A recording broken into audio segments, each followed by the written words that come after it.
Main man, made man here. Y'all know how I get down. We talking boxing, man. So we hear the news is out. Basically, they're saying that Mikey Garcia will not be facing Errol Spence Jr. next. Instead, he's going to go into an IBF mandatory against Richard Commey. Now, this has already been talked about for a little while now, and a lot of people figured that this is the way that Mikey Garcia was going to lean anyway. We heard Richard Schaefer, the promoter that promotes Mikey Garcia. He came out a little while ago and stated that, Mikey and Spence should be a pay-per-view on its own. And given the climate of pay-per-views that's upcoming between Deontay Wilder and Tyson Fury, given that it's going to be around the holiday season, not to mention, you could throw in there that Canelo Alvarez is talking about coming back and fighting in December. I mean, there's no room for another pay-per-view. And so they're saying that they're going to table this thing sometime next year. Now, Mikey Garcia will be going down to defending his 135 WBC and IBF titles. And truth be told, it's a little disappointing. You know what I'm saying? Now, I'm sure the powers that be, that basically govern Mikey Garcia, they made this decision.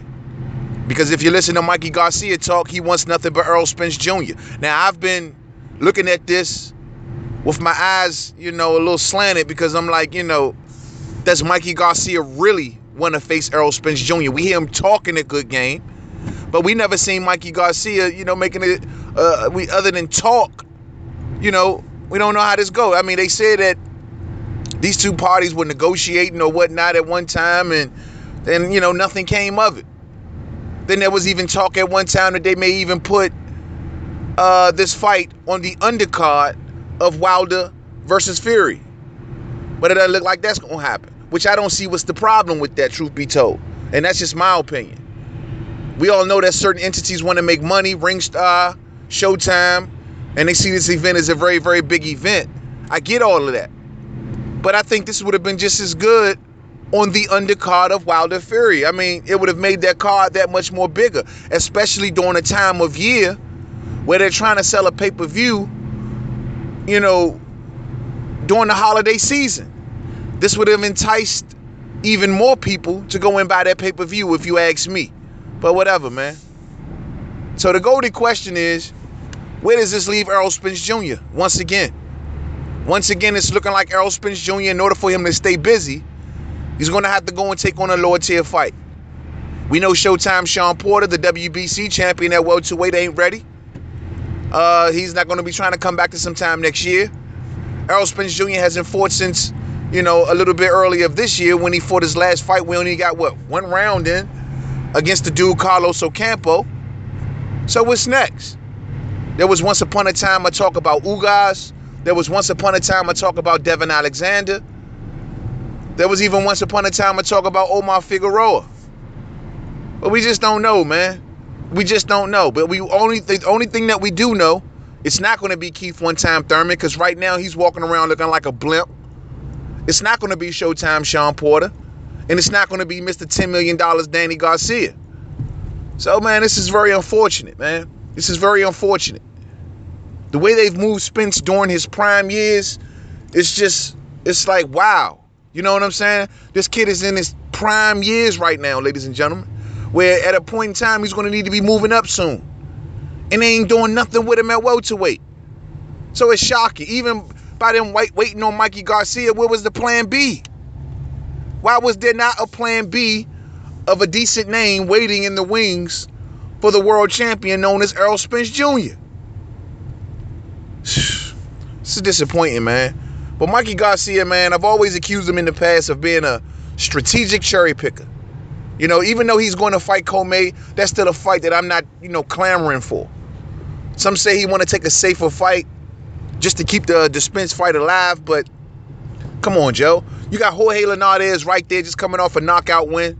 He's up at 140. He wants to fight Mikey Garcia.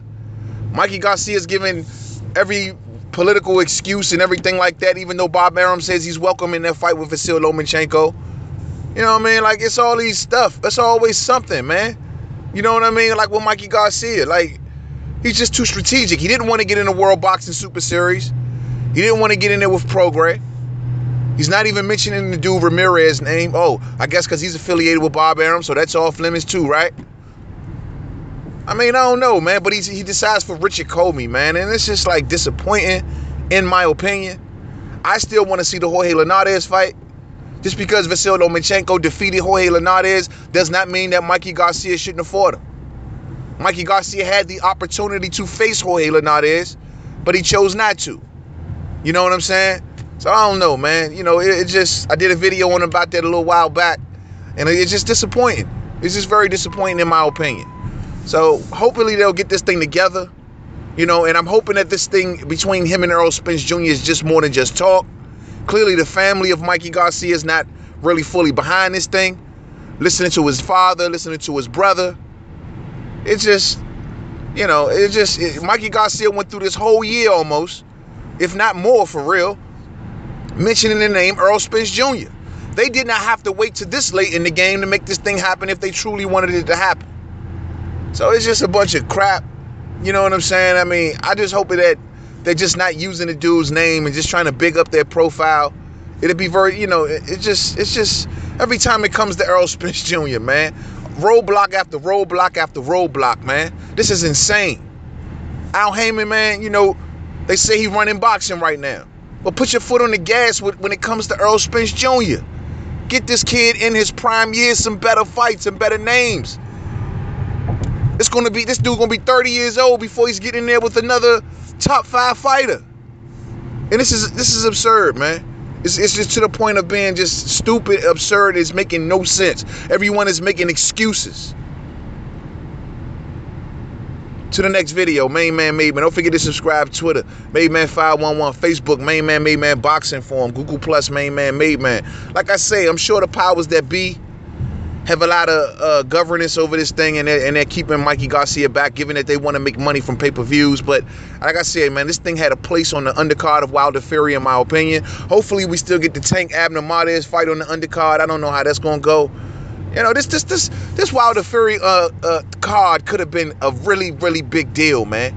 If it does underperform, I'm just telling you, man, they had total opportunity to make this thing bigger than life, bruh. They could have, you know, Mayweather could have participated. He talking about he wanted to come back at one time in December. They could have, you know, put this on there. They could have threw Tank and Abner Martinez on there. They could have threw Jamal Charlo on there. You know, maybe they still will. I don't know. Then they could have also threw Errol Spence Jr. and Mikey Garcia on there. Even if Errol Spence Jr. doesn't fight Mikey Garcia, at least put him on the damn undercard, man, against somebody and get more eyeballs on him. Because, man, the way they moving this kid in his prime, man, you know, it's just make you go, what the hell, man? To the next video. Peace out.